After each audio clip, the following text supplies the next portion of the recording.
What up? This is Myron, and you are watching. You're definitely watching, or maybe you're just listening to the Rye Bread and Mustard, a Mariners podcast. That's right. We are that down on the docks on the other side of the tracks, 5-star dive bar podcast. And we are here on YouTube. You're checking us out on YouTube. I'm pretty sure you're checking it out on X because I can see, or Twitter, I can see the check mark. We still don't know if we're on our Instagram. Hopefully we are. But hey, if you're a smart person and you're just getting this on Monday morning, you don't got to worry about any of this shit that we're talking about. But thanks for liking, subscribing, following, and all of that kind of good shit. Hey, I am happy the Seattle Mariners are getting out of Kansas City and we don't have to see them again until maybe the playoffs. Let's just say we're both in the playoffs. Sure, we'll entertain that, but I'm glad we don't play them 14 or 15 times a season. Mariners do avoid the sweep. They are still sweepless in Seattle, trademark, right? Sweepless in Seattle. Mariners have not been swept this season, but it was a up and down, wild 48 hours. I think they played all three games in less than 48 hours in Kansas City. And with me to break that down and talk about that kind of stuff is my boy Hanno up in Edmonds. What's going on, Hanno? Yo, what's going on? Well, we just started the stream here. We just started the episode, and again, we can't figure out the Instagram. And I know you're gonna say your famous tagline. Not my problem. Yeah, what is this wee shit? Anyways, we're gonna talk about that. It was a fun weekend though. I mean, even though 2 out of 3, it was a very entertaining week. A lot of heartbreaking situations, frustrating situations, and then just pure elation to get out of Kansas City with that win. I would think for the Mariners. Yeah, I mean, it was an up and down series, roller coaster of emotions, but you got to give it to Kansas City. They play hard. I thoroughly enjoyed watching every one of those games. The baseball fan, they were massively entertaining. Good play on both sides, aggressive. I got to hand it to KC. I mean, there's a reason why they're second in baseball in their home record. It's pretty obvious why. They play really well there. They swing the bat, they put pressure on you, and they say, "Get us out." And the Mariners just barely got out of there today with a win. Yeah, and thank you for that analysis. I agree with all of that. And you stalled just enough to get our stream, I believe, going on Instagram. So if you're checking this out on Instagram, we're happy to see it. We are up on Instagram. So you know what that means, Hanno? That means we No can idea. actually officially start our show. So you know what time it is. Game time. Who? Okay. Well, after this message. Get ready to play hardball in the Kingdome. Take me to the ball game. I want to see the Ants. The Mariners are playing hardball. Did it again and again and again. Did it again. Princess Tours, the vacation company, brings you the best show in baseball when the San Diego Chicken plays hardball with the Seattle Mariners and the Baltimore Orioles tonight in the Kingdome.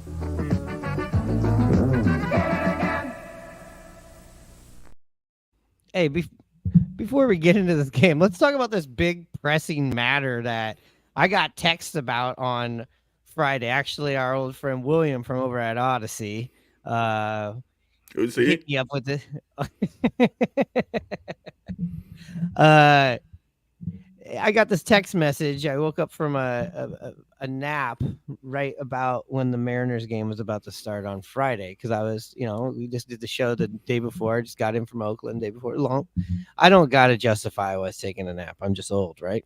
But I get this text about Dave Sims that there's some talk or some sort of rumor going around, and I know you might have seen it too, that Dave Sims is possibly a candidate to be taking over the the New York Yankees broadcast. What are they, Yes Network or something like that? I don't know what it is, FAN or something like that, or I don't know. What were you seeing or hearing about that? The only thing I saw was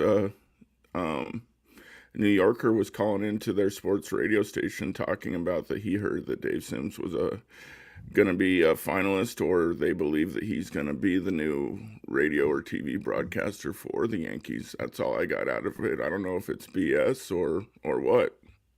Yeah, and you said the key word right there though. A Sports fan radio called up. kind of, Yeah, a yeah. sports radio guy called up and said it, and now it. I mean, or then it for that moment, it seemed like it turned into something where I wasn't reading the article. I didn't have time to read the article that was sent to me, and I was like, "Whoa, this is interesting." Last year we had the scare with Goldsmith, right, with the Cardinals. But I think that was there's a little bit more legs to it than just some dude called up on the radio and said this. Yeah, You know, yeah, there was an actual journalistic integrity. He put it in print and put it in the paper, and not just you or me calling into sports radio. let me put this up there. So look, it says here, amazing radio on FAN right now. Caller who says he's a doctor to all the New York radio broadcasters claims Susan Waldman told him that Dave Sims is the person who will be eventually getting the Yankees job replacing John Sterling. Again, a caller who says he's a doctor. It wasn't says he's a doctor to New York broadcasters, but there is no name of. I couldn't even look this up. I know this is a stalling lead in, but Dave Sims, lots of mixed emotions for Mariners fans. I'm one who actually likes him, and I do find him funny, but very corny. But he's been on this ride with the Mariners since what? 07, 08, somewhere in there.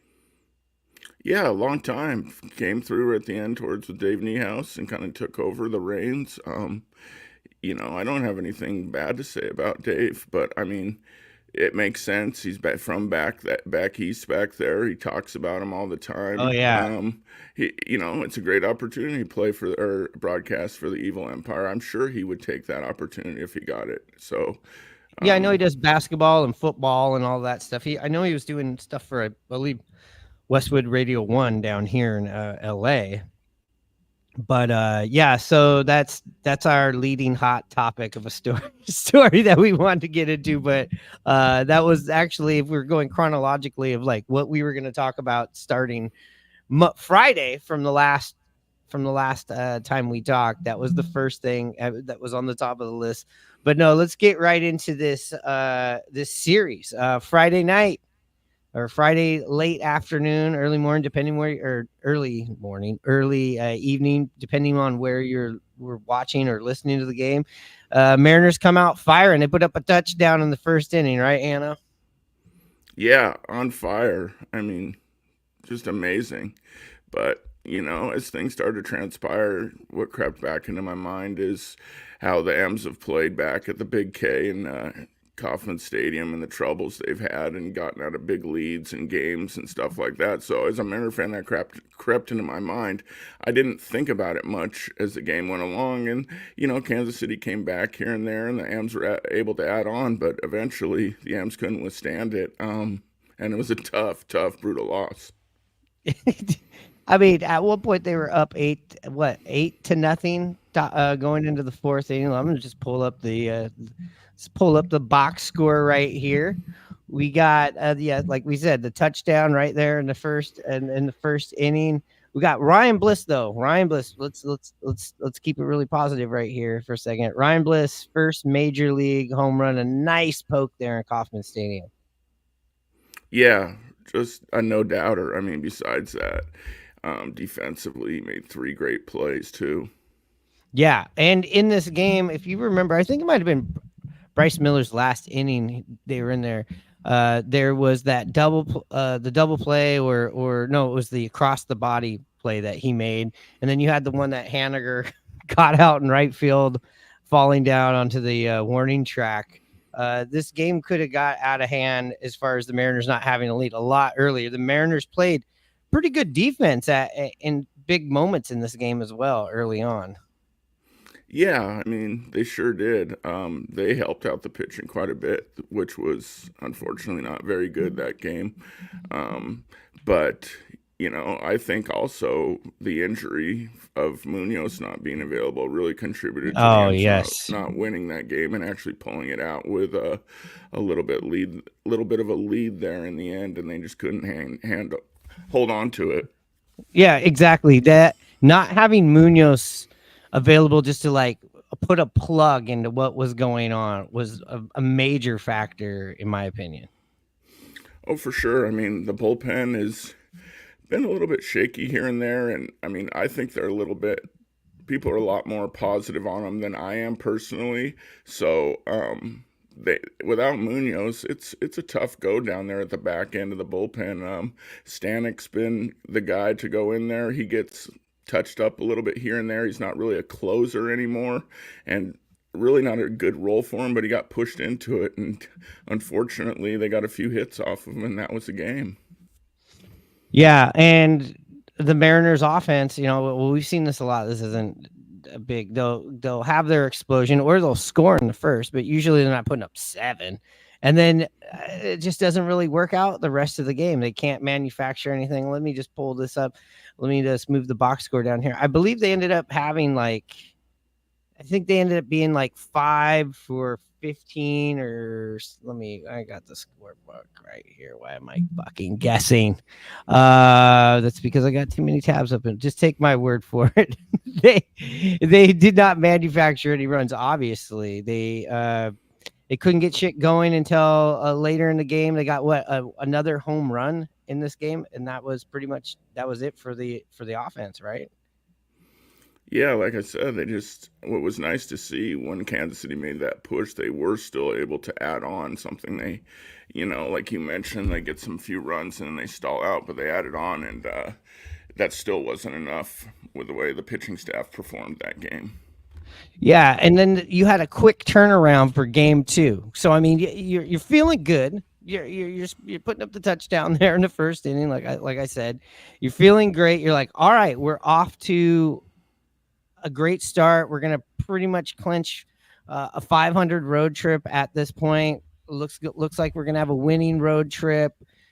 Set yourself up pretty good for the series, but no, you got to use your bullpen. You tire them out, and then right away the very next day, early start. Just the Mariners just flat out got beat in this game. Luis Castillo didn't pitch a bad game. This guy's pitched so many good games in a row, but definitely his command or just his accuracy was not there. Wasn't hitting his spots, but he gave you a chance to win. You just really couldn't get anything going offensively, and it just felt like every time the Mariners would crawl back into this thing or tie it up, whatever, Kansas City just kept playing add-on throughout the whole game. Yeah, it was one of those kind of games where Luis didn't have his best stuff. Yeah, you think maybe we could have, given him some more run support, obviously, but, it was just one of those games, and it was kind of a, duplicate to the game before where the pitching just really wasn't there for the Mariners. No. You did have the start of JP starting this leading the game off with a home run in this game. Yeah. I mean, shoot. He's been on a tear lately from the leadoff spot, no doubt. Yeah, nice leadoff home run from JP. And there was the moonshot from Garver. So, I mean, that was good. And Garver all around just seems like he is warming up. He's getting the walks. He's frequently hitting home runs here in the last week or so. He's also getting behind the plate. Yeah, it was nice to see him go the whole game, and including extra innings behind the plate in Game 3. But like you said, his bat is starting to slowly come around a little bit. He dug himself quite a hole, but as he's mentioned in interviews, he's seeing the ball a little better. He's feeling good about getting some walks, and he's knowing the strike zone a little better, and hitting quite a few home runs here lately. Yeah, and again, though, what was this, a 20-hour pendulum swing of feeling great into now you had 2 L's in the column, and you're on the verge of getting swept. Also, going into this Game 3, what was the name of the pitcher that pitched today? He was, I forgot to pull that up, but he's no slouch. He's really good. I think you're facing the toughest pitcher here in Game 3 out of the Kansas City Royals, probably for a matchup for the Mariners, definitely. Yeah, and him being a lefty, it seems like left-handers give the Mariners a little bit more trouble than the righties. They don't see him as frequently, but it just seems from what I've seen this year, sometimes a lefty will give the Mariners fits. Yeah. So let's talk about today's game. Let's get into the good positives. Actually, let's backtrack a little bit. Back to Friday night, Thai France going into Saturday, not feeling great pregame, gets the scratch. We end up getting Locklear gets the call up to the bigs, debuts here on Sunday, also gets a double. I thought played great defensively.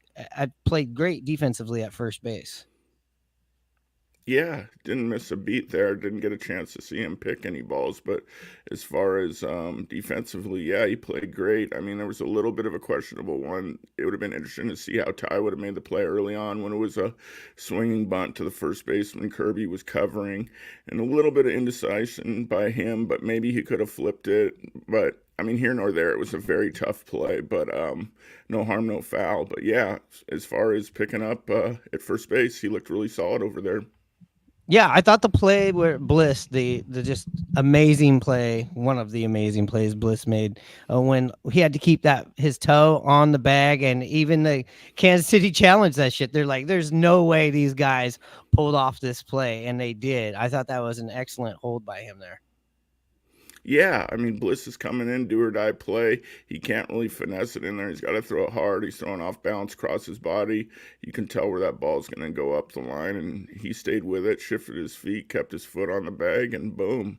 Heck of a play. We needed every single one of those plays, followed by the next play, where it was a swinging bunt to Rojas, who made another do or die bare hand play that he snagged and stretched, and those are massive plays during that time of the game. Yeah, and let's talk about some more plays. Again, let's talk a little bit more about Bliss. To me, he's checked off this guy got a goddamn good glove, accurate throws. All these throws that he's made off balance, none of them have been, for the most part, that I can recall, that besides, Locklear got keeping his toe on the bag, there's been nothing like off, just there hasn't been I guess there hasn't been any like big overthrows. Everything seems to be kind of like perfectly, not perfect, but just easy enough to handle where the first baseman should be handling it.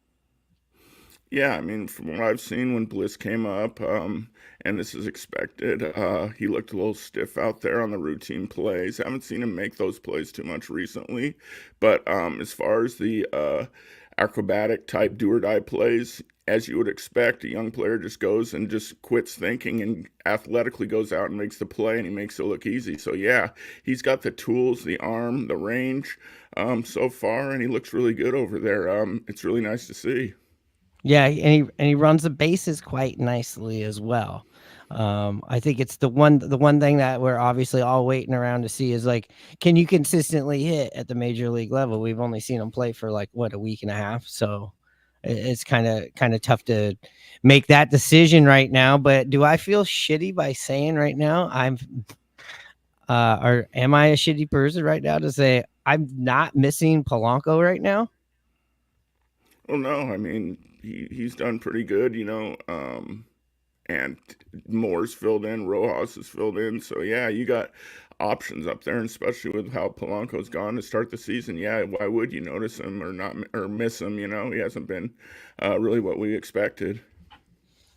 Yeah. And, again, with today's game, this is definitely, they had to dig deep, right? And everything seemed to feel like it was falling apart there late in the game. Even when they put up those 3 runs there in the 10th inning and immediately they get 2 of them back, and you're going to have to deal with Bobby Witt Jr. It was high-end drama. And what's that one dude, MJ Melendez? Add him to the list of the Mariner killers. You already have Salvador Perez over there. You already have Bobby Witt Jr. MJ Melendez, put him on the list.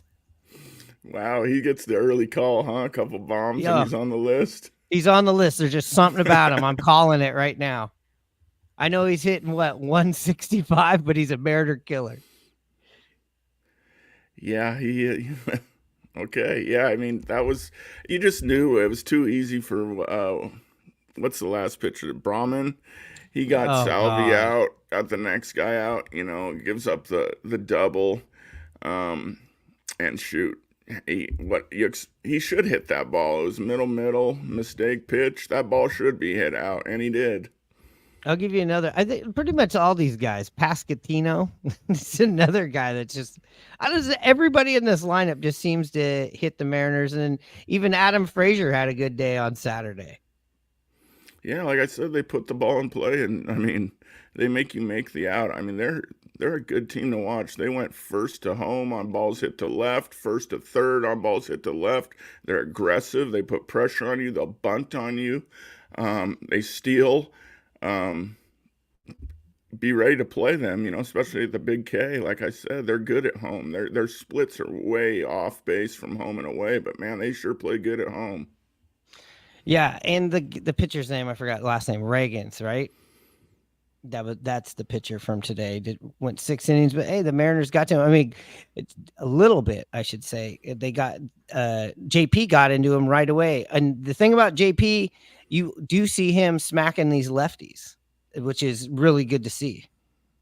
Yeah, I mean, they mentioned on the broadcast that guy's super tough on lefties, and the Mariners only had one lefty start the game, and I believe they even said that that was the first home run that a lefty's hit off that pitcher. So, yeah, he had some good stuff going. He got that big fastball, the changeup that was hard to decipher, and then that spinner, that slider. I mean, he could mix his pitches really well. And the way it started, I think they had 4 straight Ks or something like that. I thought, oh, here we go. But yeah, they hung with him and finally knocked him out of the game.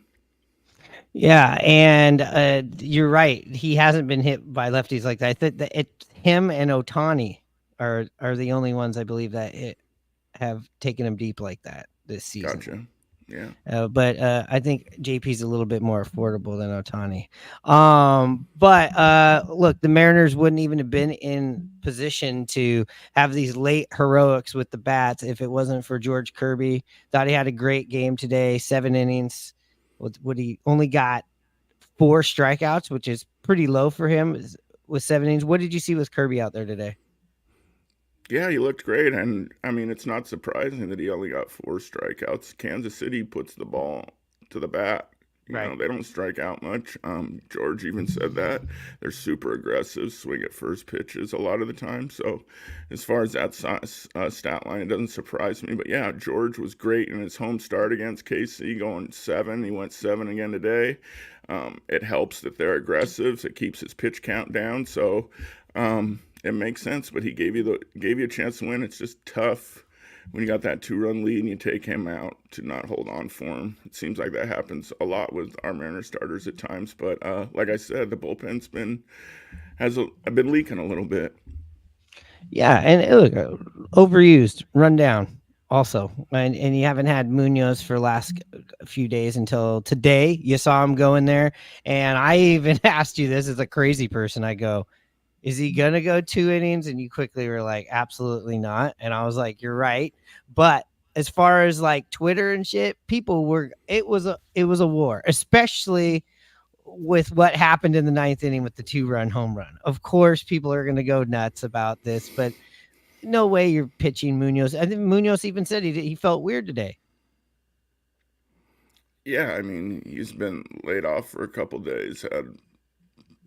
He's been having back problems. He was not sharp. He did his job. And they brought him in the 8th to face Witt. That's who they were thinking of. 2 guys and then him. He did his job. And, yeah, I didn't figure that we'd see him at all, Yeah, and I'm going to pull up one of my favorite schoolings. I'm sorry to shout out. And I like the guy, a rooftop sports guy, but Divish kind of took him to school here. I believe. Let's see here. Let me pull that up. Ryan Divish. So basically, what I'm going at here is where people were second guessing, like, and going.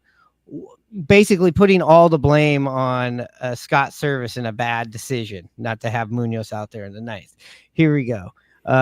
He goes, Rooftop Sports says Explain the excuses. Munoz is the closer. I love how you go out of your way to defend Scott's service. I'm actually inspired at this point. You have my respect. Let's see. Divish responded, I don't defend service.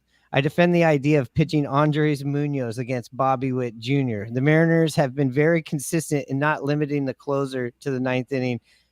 After they traded Diaz, they have used their closer to face the best hitters in the late games. And he's right. If you've been watching, that's what's been going on for the last, 3 or 4 years? I mean, Sewald kind of fell more into that role, but we saw him too pitch so many times in the 8th inning last year and the year before that. No doubt. But I do not stand with Scott Service when he put Robbie Ray in 2 years. All right, listen, that just triggered me. That's the only decision I really didn't agree with. And like Divish reported right here, Munoz said he felt weird out on the mound and was happy with the outing, even though it didn't feel like he had his best command or stuff. When mentioned that some folks wanted to go another inning, he seemed perplexed and said, quote, in my first game back. So you heard it right there from the man himself. He wasn't going 2 innings. Yeah, I'm not surprised that he didn't go. And like I said, he wasn't going to go that 9th inning. So let's talk about later in the game before we move on. Huge. Locklear with that double, puts the Mariners ahead. You had before that the big Haniger not getting doubled up there, right? At first base, if I'm correct, and then you send him first to third, and that was another bang play right there. Haniger doesn't get on right there. This doesn't happen. I know it's a small little thing, but yeah, a huge moment for Locklear. The Mariners can't hold it down, but then huge, and it's going to keep building on. Huge for Julio to come in and come up and knock in that go-ahead run, and then Cal just does what Cal usually does in those spots. I wasn't surprised by the Cal, but without Cal's 2 runs that he knocks in, the Mariners don't get this job done, and then we can't say sweepless in Seattle. What do you think about Julio right there in that at bat there in the 10th? Yeah, way to stay with it. The way the at bat started, going off 0-1, and then the 0-1 or the start off 1-0, and then the 1-0 pitch was a little nibbler off the end outside corner, and it wasn't even a pitch that he could drive, and he swung at, and I was like totally surprised. I was like, man, the count's in your favor. Even if you do make contact with it, you're not going to do anything. So I was surprised that he fired on that pitch, but it ended up going okay. We got the count back to even, I believe, and yeah, he took that ball and smashed it in the 3-4 hole and got the run in. It was huge. And like you mentioned, Cal, he started off, seeing that curveball a couple times, looked foolish, up until 2 strikes, and then he finally figured it out. And I had confidence in Cal the whole time, like you mentioned, and slapped that into right field. We got some comments here. I was ignoring them. Sorry to cut you off there. You're right. But before we get done with this, we see Julio has better pitch selection than he will hit the back of his baseball card. If Julio has better pitch selection, he will hit the back of his baseball card. Another one is keep it up, gentlemen. Analysis better than KJR. Thank you. I know we're not quite up to 710, but I'll take the I'll agree with you over the KJR. What's 710? No, that's the one where they have the script. And again, the butt cheeks, you could unclench them for the rest of the day there. I don't know. I don't know. I don't know if we could go to the clinch, letting the butt cheeks go. Yeah, that fly ball to right field. Yes, I wanted to talk about that. With the sun ball with Rayleigh, had his glasses on, was blocking with his glove. I mean, he did everything right and possible. I mean, what a brutal sky. I mean, I'm surprised he actually caught it. That reminds me of catching a pop fly in high school at White Center in Seattle, or Loyal Heights, where it's just the worst sun fields in the world. That was a tense moment right there. I will say that. Everything about this game was tense. The Mariners got to feel good getting on the plane, going back to Seattle, and you can't take any game lightly, but it's probably a good feeling knowing that you have the Chicago White Sox, maybe possibly the historically worst fucking team coming to town, which leads you into your series with the Texas Rangers. You finally get the world champs, the AL West, uh, not the AL, they were actually the wild card. I take that back. But the defending World Series champions, a team that you got to create some separation. The Mariners have a great opportunity this week, because if you take care of business with Chicago, I have to go and see who Texas is playing, and you can take care of Texas. You realistically could almost get this lead in the AL up to double digits if everything goes your way this week. Yeah, I mean, sure hope so. We can't take them lightly, that's for sure, even though some of the plays I see the White Sox make this weekend, it just shakes your head. I mean, it was unbelievable, some of them. But, yeah, it'd really be nice to add on to this lead in the AL West. I totally agree with you, and it's a team that you feel like you should. And speaking, you said another keyword right there, add on. We need to add on to the team. There's somebody on the Chicago White Sox, I think, that we'd be all right with adding them on, but what's it going to take? Let's talk about it, and we'll get into that in just a second. Baseball sure has changed, Junior. Yeah, the hexagon replaced the diamond. And can you imagine facing 3 pitches? Emerson on base. Oh, the base ejector got him snoozing. He goes Why did sailing. it all change? All sport. Game just got too easy. The unsurpassed taste of all sport. A third more carbs than Gatorade for energy could make a difference. Next up, Your grandson's up. Ken Griffey the fourth. Next, it's going. Watch out, center point. Oh! Center Bliss got him. He was robbed. All sport body quencher. The game will never be the same. Fry Bread and Mustard, a Mariners podcast. We have the one and only Mr. Tom Hutler. Do you have any of your favorite stories from the Kingdome? There was a time we had an earthquake, and so they were going to evacuate the building. So I was like getting up to go leave. And they go, "No, you can't go. You got to read these safety things." It's like, do we need to tell them that there's smoking's only on the exterior ramps? Yeah. And Dave came shooting past. He signed off. I'm going, wait, I'm the only one here. Listen and subscribe to Fry Bread and Mustard, a Mariners podcast, wherever you get your podcast. All right. Hey, were you at that game with the earthquake, Hanno? No, I was not. No. Go ahead. The ceiling tile? Yeah. Earthquake? Were you at either of those? I was not, no. Yeah, neither was I. Anyways, that's a good segue to get back to what we should be talking about. Luis Robert, that's what the cliffhanger was. Luis Robert Jr. You've heard Ninja ooh and ah over this guy for quite a long time. He's wanted this guy. He's, to me, would be a great fit for the Mariners as long as he stays healthy. He seems to kind of have a track record again. That's also what the Mariners are attracted to, right? People that get hurt. That's kind of their thing.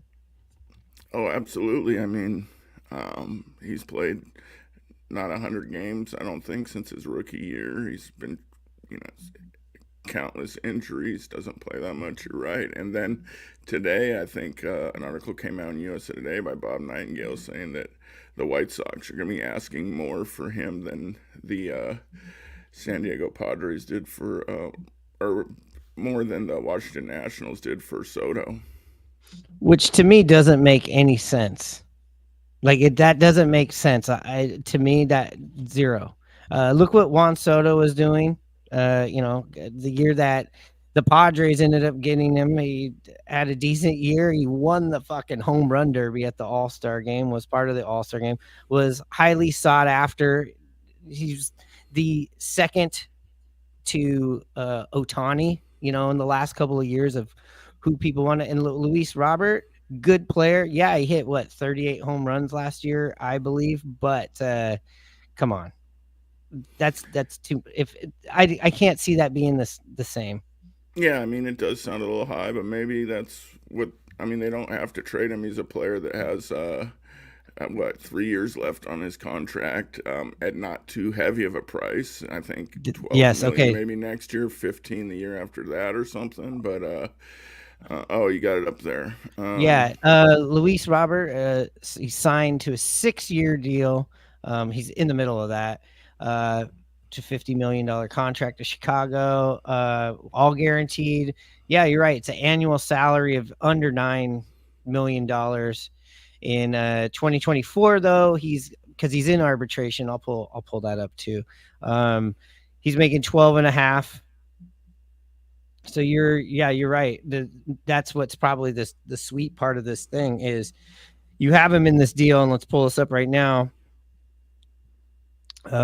For all you salary folks out, salary heads and stat nerds, we got 12 and a half this year, bumps up to 15 million next year. Then you have club options in 2026 and 2027. They're projecting it's going to be around like 20 million in those years, and then he can't be an unrestricted free agent until 2028. Yeah, so I mean that's a lot of years under club control. I mean that's probably worth it to the White Sox, where they could start off really high like that, and that could be a bargaining chip. But I mean, as far as, and then you go back and talk about how many games he's played a season, and that's good for the other side on bargaining and what they would give up. So I mean, I don't know, would you give up the 4 best prospects in the Mariners organization for him? If that's what it's going to take, I don't think so. I don't think you give up 4 of them. I think I wanted to look something up. Somebody had a mock thing of what the Mariners would. I think it was Mariner Mojo. I believe they did something. What was it? Cole Young and Gary Ford and Emerson Hancock. Yeah, it's right here. I'll pull it up. Sorry if my volume is dropping on you guys. I don't know. The Shure mic's not playing up to its baseball card tonight. Here. I'm gonna pull this up right here. They have just a mock of what they think it is going to be, and it is Luis Robert. We would receive Luis Robert and Tanner Banks, who's I think a left-handed relief pitcher, and they're believing would be, let's see, Harry Ford, Cole Young, Michael Arroyo, and Marcelo Perez. So yeah, so there's 3 of them right away. 3 of them right off the top, right? Yeah, and then one I saw got 2 of those guys with Harry Ford, Cole Young, and Emerson Hancock, and that'd be just for Luis Roberts, and that's just dorks like you and me making trades out, so anything's possible. Yeah, and don't get me wrong, I'd love to have this guy, but his injury track record to me is what I have a concern about. Like if it was him, I think Vladdy Guerrero Jr., there's a lot of team control still allowed with him. I would 1 year. Is it 1 year? Yeah. This and then 1 year, and you'd be giving up the same amount. Damn. Okay. Well, then I was incorrect. You know what this contract though kind of reminds me of is, remember when I really liked that guy from Pittsburgh. What's that outfielder? Reynolds. Yeah, Brian Reynolds. That was kind of the thing with his asking price, was that they had him in such a nice contract, a friendly contract. That's what was bumping up his price. Yeah, exactly. I mean, that's kind of the way it seems like these deals are negotiated. It's not only the player, it's the club control, it's how much money they make. There's a lot of variables that go into it for these teams. Yeah, well, let's just let's look at the positives about him. Let's pull up the Savant page. Isn't that what all the people like to use now? Let's get right here. While you're looking it up, I'm just going to mention also, it's been rumored that he is maybe not the best clubhouse guy. But losing can also sour your taste as far as a person too. But it's just something I've heard, so I thought I'd bring that up as well. But getting into a winning culture with the Mariners, maybe that might help. Being with Julio, Well, last year he had a great year, right? He 38 home runs, OPS of 857, slugged 542, hit 264, and that's what he did with just under 600 plate appearances. And that stats would lead all Mariners stats at the moment. Yeah. But if you go back and you look at 2022, 400 plate appearances, only 12 home runs, still hit 284. OPS was down, slugging at 426.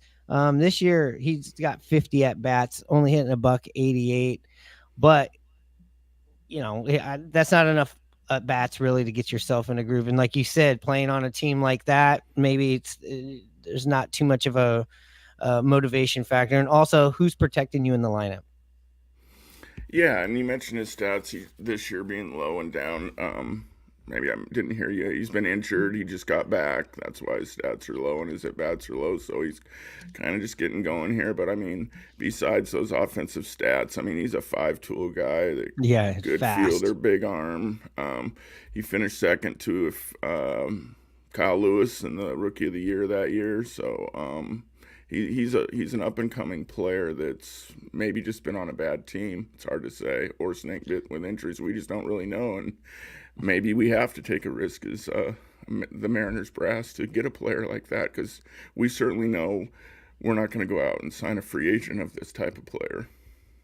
Man, but let's just play a little fantasy here. Imagine an outfield with him, Rayleigh, and Julio. Talk about some horsepower right there. Yeah, it sounds a lot better than what it started out with Canzone, Julio, and Haniger. I'll give you that. But yeah, we'll see. Maybe it gets courted a little bit this week. What if they're just like stick around at 70s night on Friday night with the Texas Rangers in town, right? I wonder if Hit Explosion still plays that. But you know what? That kind of reminds me of something back in the day. I know that the last show, we got some more comments. I'll get to them right here. But the last show, somebody was like, hey, when are you going to do some of those, exposés on the Oakland A's? Or they wanted some of the old stuff that we used to do, the old history stuff. Well, listen, you guys asked, and we are going to deliver, hopefully here. Oh, we got someone that just chimed in, all caps. Aaron Judge is the best player of all time. Okay. Okay. Just move on from that. He's a great player.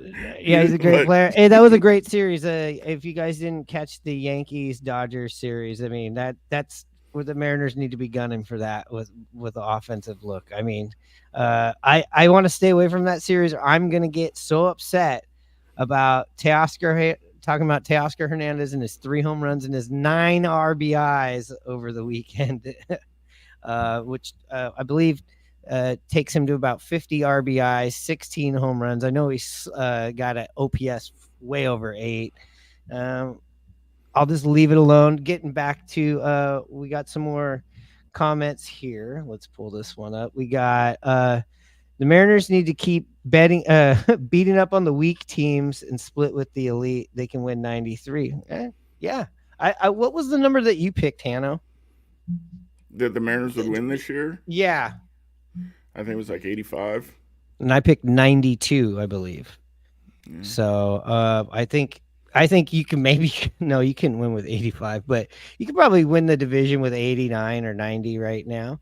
But anyways, let's get back on track. We were asked, hey, will you guys do some more Mariners OG history stuff? So since we played the Kansas City Royals, when I think of Kansas City Royals, no matter what, I know Bobby Witt Jr. is great.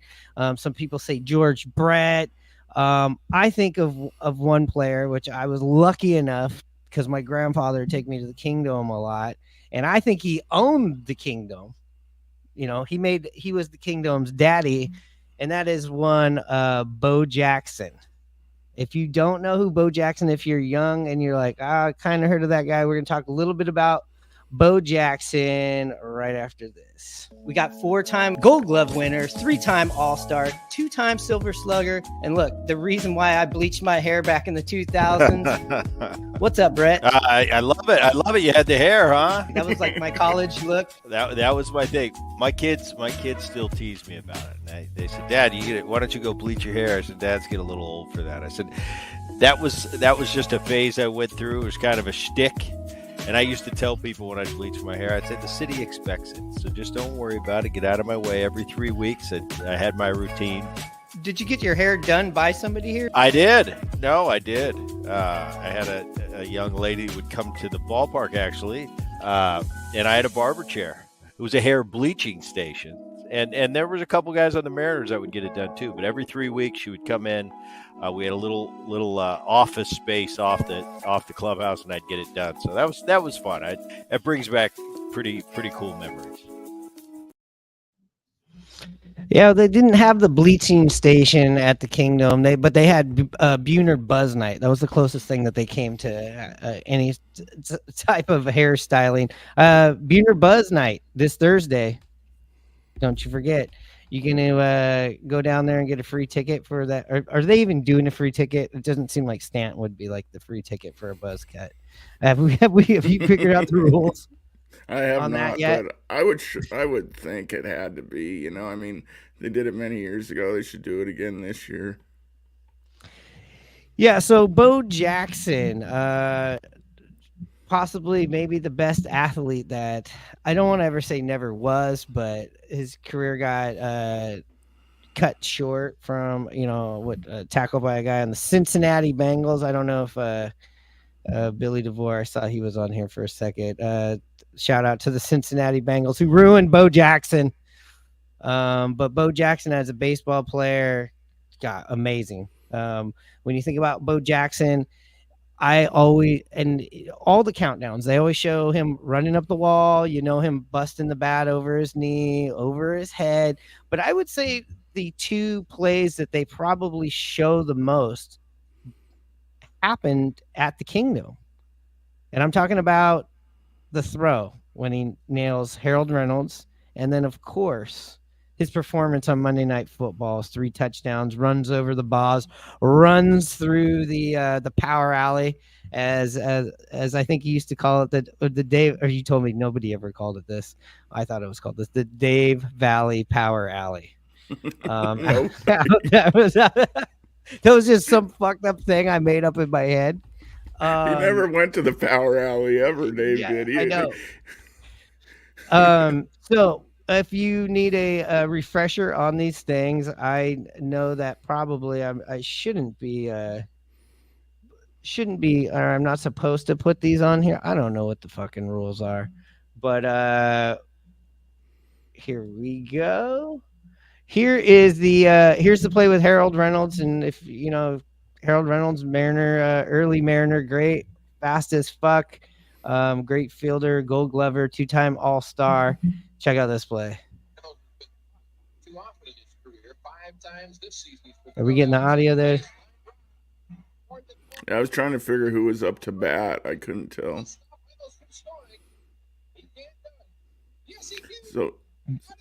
So basically, Bo threw from the warning track when Harold Reynolds was rounding third and pegged him at the plate.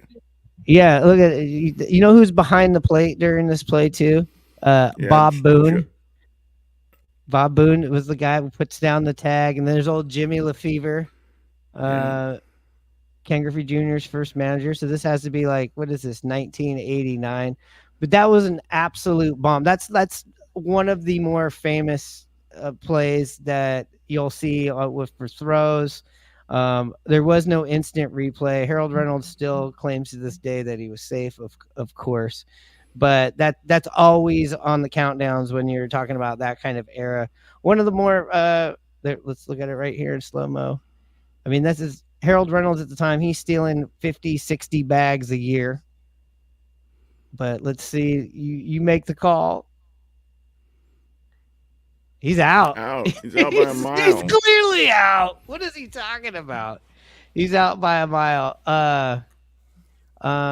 No complaint right there. And then let's pull up Bo Jackson, Boz. Here we go. This was Monday Night Football. Boz was like the biggest thing going. Early on in the game, he gets a touchdown. A touchdown pass that you don't when they show these moments, they never show you this part. But these are the two plays coming up right here that are most talked about. This is the run to the as I called it, the Dave Valley Power Alley. Look at that. Yeah, it's a 90-yard run. And the Seahawks weren't very good in those years till they got someone famous like the Boz, so they weren't on Monday night very often either.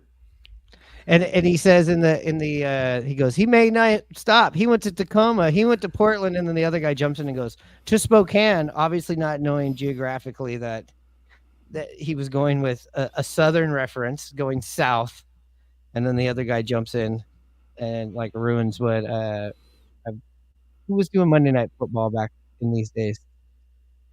I think it was Al Michaels. Yeah. And it was Al Michaels.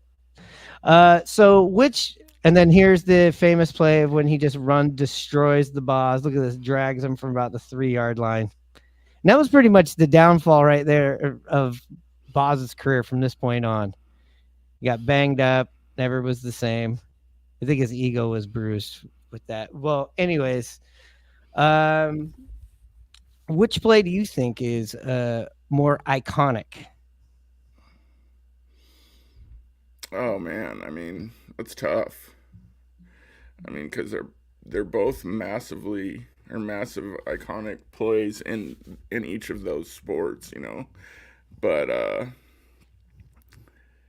running over the Boz was pretty impressive, especially the hype up to that game. But throwing a ball flat-footed from the warning track and pegging a fast runner out of the plate is unheard of. I vote on the throw. Yeah, I got to say the throw was more impressive to me. I mean, that throw and the Star Wars, something out of Star Wars throw from Ichiro are my two, just like how the fuck did that happen throws that I've ever seen. We got another comment here from somebody named Sour Vanilla. I like that. I like that name. He says, "Fuck those Royals, bros."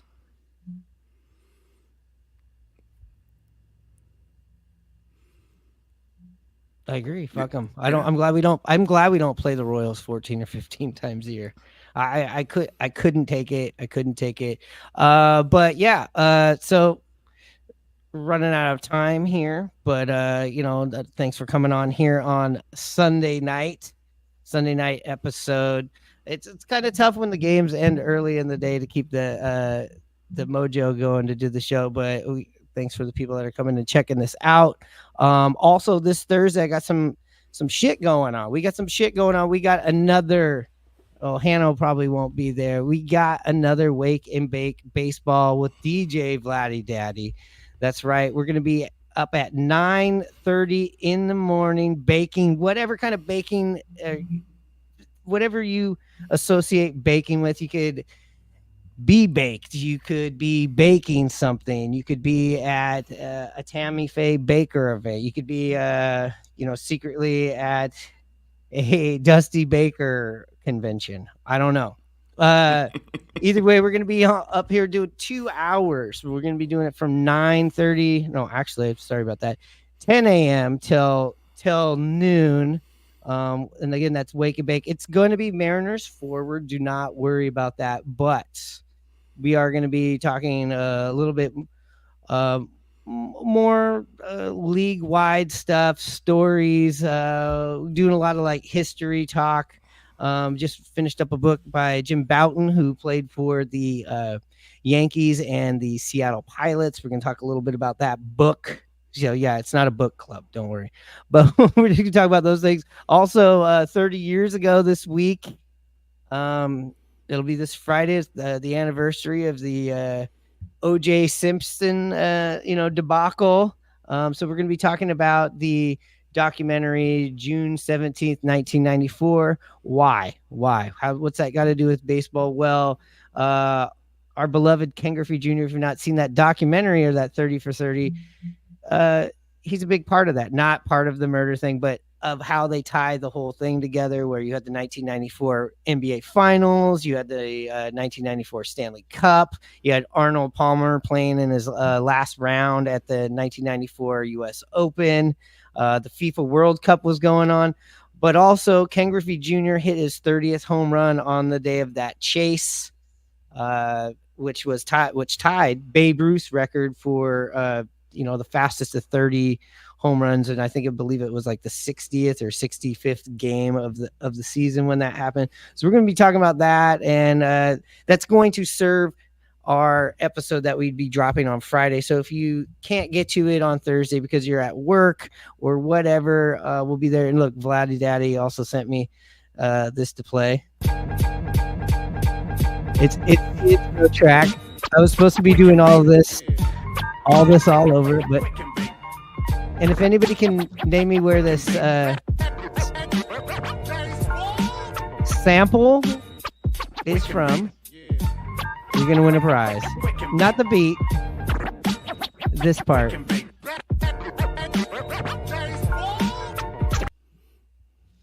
So the first person to tell me who's dropping that baseball sample right there, we'll at simply.core will get you a Rye Bread and Mustard t-shirt in your size. Again, first person tell me about who's dropping that baseball on. Let's do it right here. If somebody does it by the end of this episode, we'll get it to you. If not, we'll do that on Thursday. Also, check out at simply.core if you want to be down with the Rye Bread, you want to rock it for that street cred, hit up at simply.core. Also, go to In the Clutch Baseball. We got to set up our thing with Billy, but go check out In the Clutch. They got all the goods. They got the 9 hot dogs, 9 beers, and 9 inning shirts going on right now. You got to go check those out.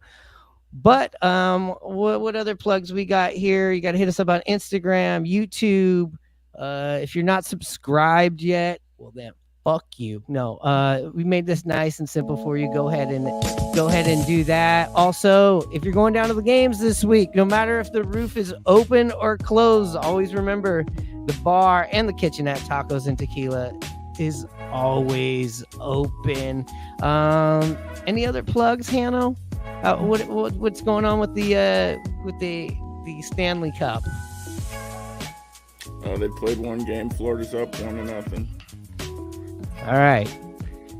Thank you for that. We know that the Celtics are up 2-0. We'll talk a little bit about all this shit on Thursday because Vladdy Daddy's a big hockey head. Anyways, with that being said, thanks again for checking out Rye Bread and Mustard, a Mariners podcast. Hanno, you know what time it is.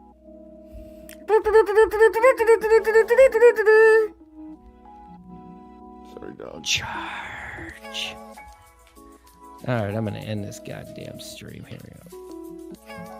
End.